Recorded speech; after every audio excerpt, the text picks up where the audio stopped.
투표용지 부족 사태에 따른 개표소 봉쇄 사태가 사흘째 이어지고 있습니다. 현장엔 재선거 구호가 밤낮 없이 울려 퍼지고 있습니다. 현장 연결합니다. 자, 김승희 기자, 많은 인파가 몰려 있군요.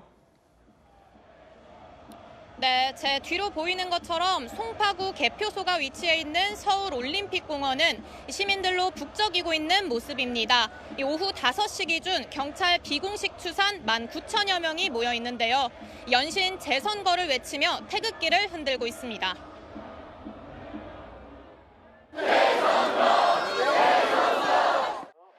개표소 앞 항의는 오늘로 사흘째입니다. 태극기를 들고 돌아다니고 가족 단위로 돗자리를 펴고 자리를 지키는 시민들도 많습니다. 현장 곳곳엔 자원봉사자들이 나서 음료와 컵라면을 나눠주거나 길을 안내합니다. 금요일 오후부터 했고요. 식사가 필요하신 분들이 있으면 식사도 찾아서 제공해드리고 길 안내가 필요하시면 길 안내도 해드리고. 가장 많은 인파가 몰린 경기장 주출입구엔 경찰 20여 명이 지키고 있습니다. 투표용지 부족 사태에 항의하는 시민들이 경기장 주변을 둘러싸고 있어 출입은 사실상 어려운 상황입니다. 개표소 안에 있던 선거관리위원회 직원들은 모두 밖으로 빠져나온 것으로 확인됐는데요. 내부엔 송파구 전체 380여 개 투표함과 투표지가 그대로 남아있는 것으로 전해집니다. 아직까지 물리적인 충돌은 발생하지 않았습니다. 시민들은 한밤중에도 곳곳에 랜턴을 켜고 자리를 지켜온 만큼 오늘 밤에도 항의는 계속될 걸로 보입니다. 지금까지 송파구 올림픽공원 개표소 앞에서 전해드렸습니다. 이 개표소 봉쇄 현장은 20, 30대 청년층이 주도하고 있습니다. 특히 대부분의 참가자들은 부정선거 음모론을 주장하는 집회와는 그 성격이 다르다며 선을 긋고 있습니다. 특정 정당의 개입이나 다른 정치적 구호로 이번 시위의 순수성이 오염돼선 안 된다며 정치적 프레임을 경계하고 있습니다. 오세정 기자가 보도합니다. 잠실 임시개표소 시위 현장 곳곳에 붙은 호소문입니다.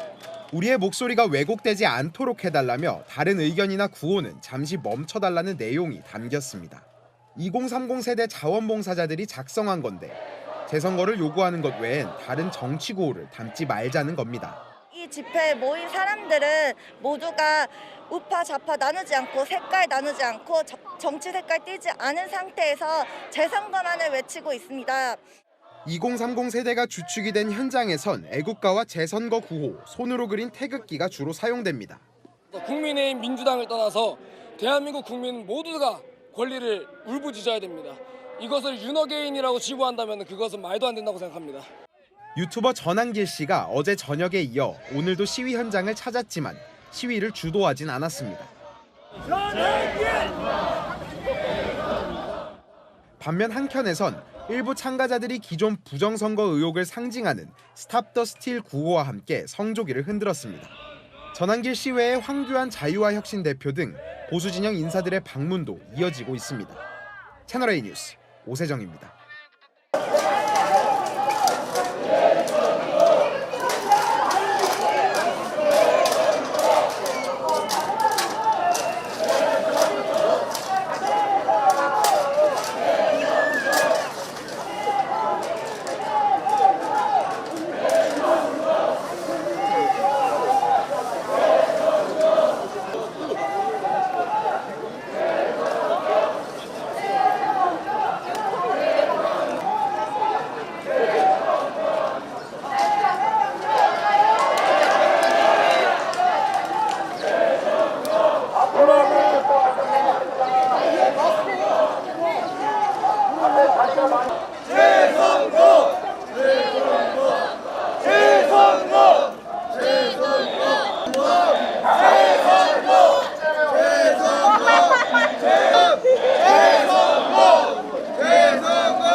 그러면 잠깐 공지사항 접하는 주목 부탁드리겠습니다.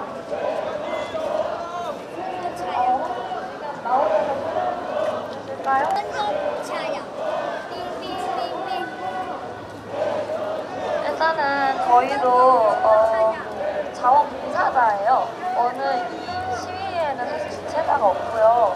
시민 한 명 한 명이 모여서 이런 평화 시위를 피즈들이를 부탁하기 위해서 이런 시위를 여는 거라서 대표가 없어요. 그래서 저희도 사고 중간에 합의를 봐야 되는 상황이니까요. 저희가 생각했을 때 그 상황이 밀집도를 따졌을 때 이게 더 뭔가 효율적인 것 같아서 일단 경찰들이 먼저 의견을 안녕하세요 여러분. 10명씩 나가고 10명 들어오고 해서 중재를 했는데 지금 왔다 갔다 총 4번 해야 되지 않아요? 거의 인력 없이 그냥 왔다 갔다 해주는데 한번 저희가 그냥 지금까지 해왔던 대로 어떤 거냐면 여기 안에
내 얼굴까지 해줘도 좋더라도 이거 뭐 방송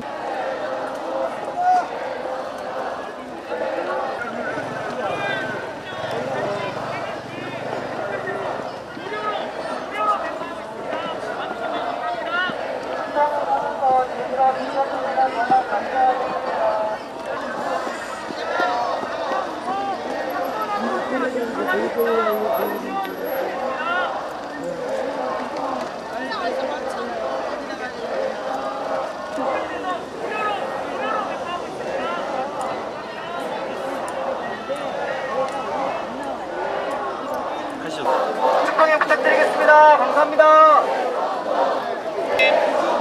나무 여기 단단한 중간에 서 계시면 빠르게 이동 부탁드리겠습니다. 우측 통행 부탁드리겠습니다. 중간에 멈춰 계시면 빠르게 이동해주세요. 멈춰 계시면 빠르게 이동해주세요. 계시면 빠르게 이동 부탁드릴게요. 감사합니다. 빠르게 이동 부탁드리겠습니다. 중간에 멈춰 계시면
부럽다 부러워. 진짜 부럽다.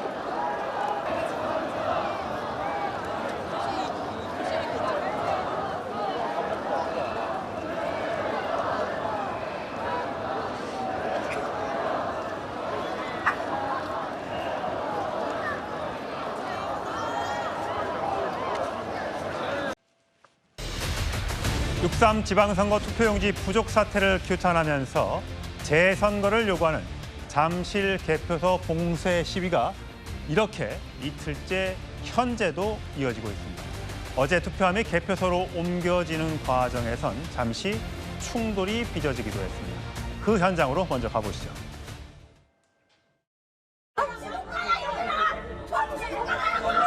경찰은 공직선거법 194조 투표함 호송에 따른 현장 질서 유지에 협조해달라는 선거관리위원회의 명시적인 협조 요구를 받았습니다.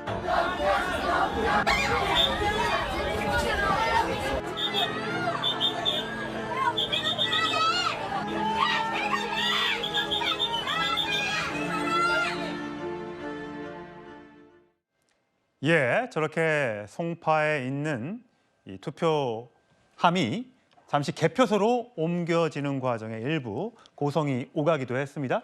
지금 현재 이 잠실 올림픽 경기장에서 개표가 이미 끝났고요. 그 개표함이 선관위로 가야 하는데 그것을 일부 시민들이 가로막고 있습니다.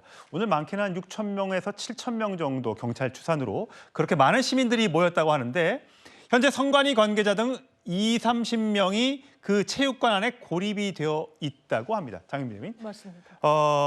이분들이 그러니까 개표는 다 했는데 집에 못 가고 있는 거죠. 그렇습니다. 사실 개표는 완성이 됐고 완료가 됐고 그래서 이 오세훈 서울시장과 이 확정이라고 뜨게 됐던 부분이 있고 뭐 시의원 비례대표는 이 명수가 여야 간에 또 바뀌기도 했었는데요.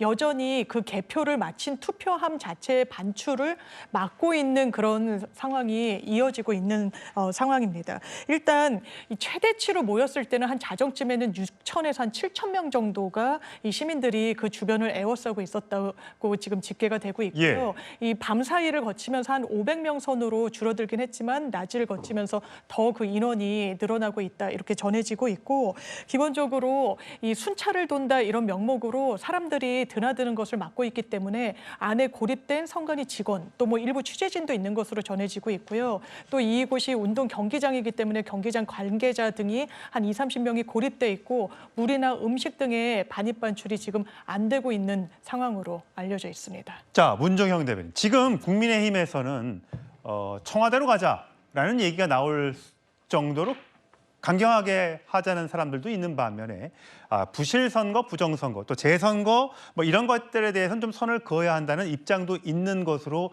지금 알려지고 있어요. 공식적인 입장은 뭡니까? 일단은 지금 이 문제에 대해서 그 부정선거론자들과 별개로 국민들이 이 문제에 대해서 붕괴하고 있는 가장 큰 이유는 무슨 일이 있었는지 정확하게 진상을 공개하라는 것입니다. 예.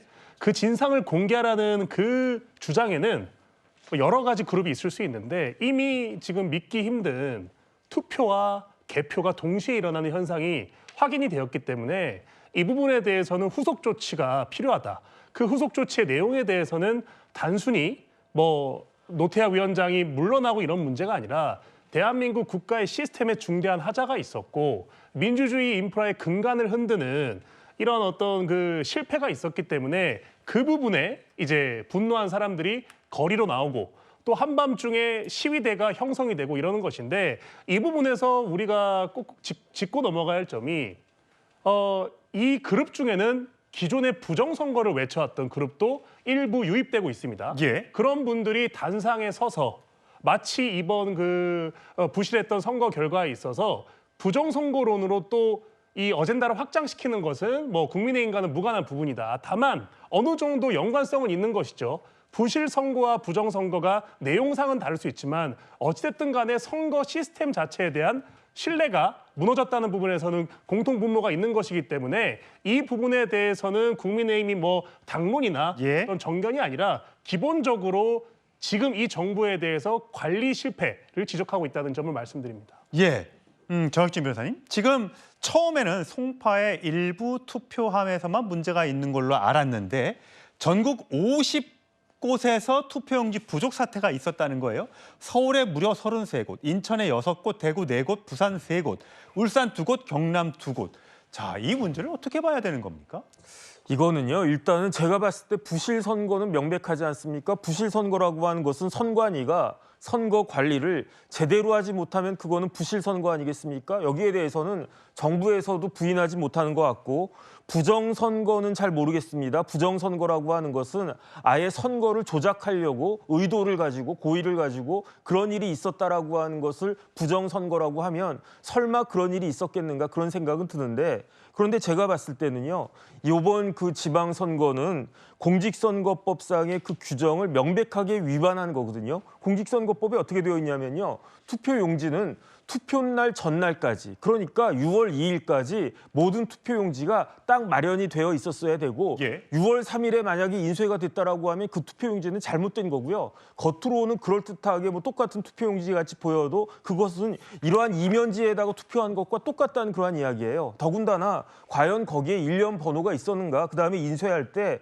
그럴 때 관계자들이, 정당 추천위원들이 참여해서 입회했는가, 이런 것들 중에 하나라도 제대로 이루어지지 않았다라고 하면 그거는 위법한 선거 아니겠습니까? 부정선거까지는 몰라도 명백하게 위법한 선거, 불법 선거라고 주장을 해도 여기에 대해서 할 말이 전혀 없는 거예요. 그런데 처음에는 서울에 뭐 몇 군데에서만, 잠실이나 뭐 강남이나 몇 군데에서만 그랬다라고 했는데, 그런데 지금 전국적으로 뭐 50군데가 넘는 곳에서 이런 일이 있었다라고 하면요, 이거는 제 개인적인 생각이지만 좀 진지하게 재선거까지 고려해야 되는 것이 아닌가. 아무리 오세훈 시장이 당선됐다고 하더라도 오세훈 시장 말고 그 밑에 시의원, 구의원까지 다 있단 말이에요. 그런데 그 신문기사 나오지 않았습니까? 거기서 당락이 바뀌었다라고 하는데, 만약에 투표용지가 위법한 거고 그렇기 때문에 내가 민주당 그 서울시 비례의원인데 내가 당선된 사람이었다라고 주장을 하면 그게 잘못됐다라고 이야기할 수 있겠습니까? 여기에 대해서는 좀 진지하게 다들 고민을 해야 되는 것이 아닌가 싶습니다. 예, 강성필 부대변인. 네. 그렇게 해서 잠실 투표함이 열리니까 반전이 일어난 거예요.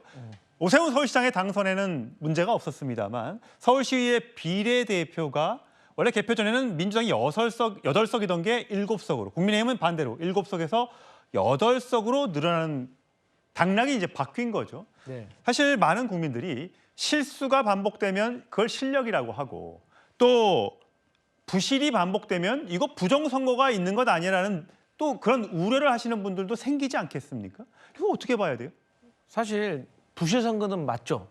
근데 이제 우리가 부실인지 부정인지 구분을 하려면, 이 부정이라는 거는 이 조직적으로 의도를 가지고 사전에 공모해 가지고 행동에 옮긴 것을 우리가 이제 부정이라고 하잖아요.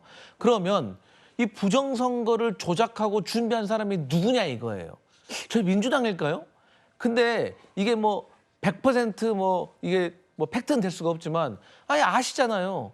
민주당이 선거 전에 거의 대부분의, 거의 뭐 여론조사에서 우리 후보들이 거의 앞서가고 있었는데 저희가 그런 부정선거를 해야 될 요인이 있었을까요?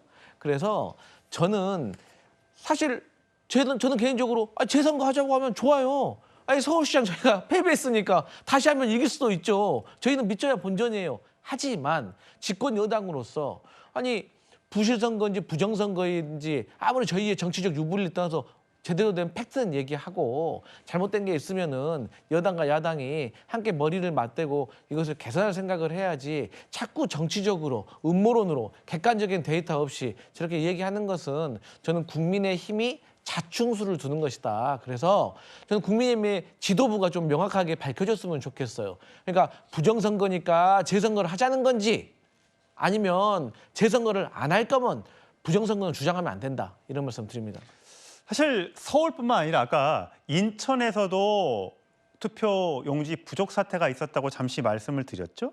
인천 선관위의 경우에는 처음엔 투표 부족이 없었다라고 얘기했다가, 주장을 했다가 뒤늦게 입장을 번복하기도 했습니다. 그러니까 사람들이 뭔가 숨기려고 하는 것 아니야 라는 의심을 갖게 하는 거죠. 장희미 대변인, 이런 일도 있었어요. 인천의 연수죠. 송도 1동과 송도 2동에 관내 사전투표 후보자별 득표수를 제가 선관위 홈페이지에 들어가서 확인을 하니까 이런 경우가 있습니다. 송도 1동과 송도 2동의 유권자 수는 다릅니다. 많이 차이는 안 나지만 달라요.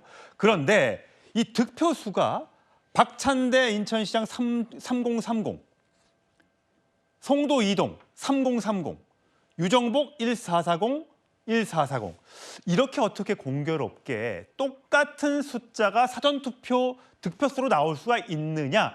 여기에서 이거 뭔가 부정이 있는 거 아니야? 이런 의심이 나오고 있는데 아직 선관위 해명은 없는 것 같아요. 그렇습니다. 왜냐하면 사실 서울권에서만 이 투표용지 부족 사태가 있는 것으로 알고 있었고 공식 사과가 선관위 측으로부터 나올 때도 서울에 대한 사과만 있었는데 그 당시에 인천도 혼란상이 있었고 인천의 투표용지 부족에 대해서는 처음에는 제대로 확인을 해주지 않다가 나중에 인천도 사실 투표용지가 부족한 문제가 있었다라고 이야기가 나오니까 거기에 더해서 이렇게 똑같이 나온 부분도 어떤 부실의 결과가 아니냐라는 어떤 의구심이 제기되는 부분은 분명히 있는 것 같고요. 다만 이 부분과 관련해서 지금까지는 어떤 송도 1동과 2동과 관련한 이 뭔가 표집이 잘못됐달지 왜냐하면 지금은 이 선거에서는 수개표 그리고 수검까지 거친 그 상황이기 때문에 여기에 대해서는 만약에 정말 이기붕 후보까지 일치한다면 좀 의혹이 더 짙어졌겠지만 달라요. 그런 부분은 아니어서 여기에 대해서도 선관위가 다시 뭐 재검표를 하든 의혹을 좀 불식시킬 책임은 있는 것 같습니다. 그러니까 뭔가 의혹이 제기되면 거기에 대한 빠른 조사를 통해서 의혹을 벗겨내면 되는데 아까도 말씀드렸다시피 처음엔 몇 군데 없던 것으로 보였던 이 용지 부족 사태가 전국 50곳에서 발견되고 하니까 뭔가 자꾸 선관위가 숨기려고 하는 것 아니냐라는 이야기가 나온 거예요. 자, 전혁준 변호사님, 그렇다면 아까 말씀하셨던 재선거, 이 전체적인 선거 무효 소송이라는 게 가능은 합니까? 이게 대법원에서 한 번에 결정을 하죠. 그렇죠. 이제 선거 소송은 이제 단심이니까 그다음에 소송은요. 그 원고 적격이 있으면 언제든지 누구나 그 제기할 수 있는 거 아니겠습니까? 일반 유권자도 할 수 있는 겁니까? 일반 유권자는 쉽지는 않을 거고요. 그다음에 정당이나 아니면은 그 입후보한 사람이나 이런 분들은 그 선거 무효 소송을 제기할 수는 있을 건데 그런데 과연 첫 번째 그 국민의힘에서 이와 같은 선거 무효 소송을 제기할지 여부에 대해서 판단을 빨리 하는 게 좋을 것 같다는 그런 생각이 들고요. 그다음에 여기에 대해서 중요한 거는 법원에서 이 소송을 인용할 것인가 기각할 것인가. 왜냐하면 뭐 사정 판결 같은 것들도 할 수 있기 때문에 그다음에 공직선거법에 뭐라고 또 되어 있긴 하냐면요. 만약에 선거 결과에 영향이 없다라고 하면 재선거를 안 할 수 있다. 이런 규정도 있단 말이죠. 근데 중요한 건 뭐냐면은 만약에 투표를 하고 싶었는데 제대로 하지 못했다라고 한 사람은 이런 분들은 제 생각에는 좀 번거로우시더라도 국가배상 청구 소송은 반드시 해야 되지 않나. 참정권이 그 피해를 입지 않았습니까? 그렇다라고 하면 단돈 얼마라도 손해배상 받아야 되는 것이 아닌가. 저는 그런 생각 들고요. 그다음에 지금 이 부분과 관련해서 형사 고발 들어갔습니다. 선관위 관계자들한테. 이런 것이야말로 직무유기 아니겠습니까? 그다음에 더 중요한 건 뭐냐면은 헌법 소원도 들어갔는데 헌법 소원하면서 가처분도 들어갔거든요. 가처분의 내용은 뭐냐면은 관련된 기록을 처분하거나 옮기지 말고 그대로 갖고 있다가 이걸 국민들한테 오픈하라는 그런 가처분이니까 이런 부분들에 있어서는 조금 이례적이긴 하지만 헌법재판소에서 좀 전향적으로 검토하고 인용해야 되는 것이 지금 같은 사태에 있어서 도움이 되지 않을까 그런 생각 듭니다. 정치권에서 한 목소리로 비판의 목소리가 나오고 있습니다.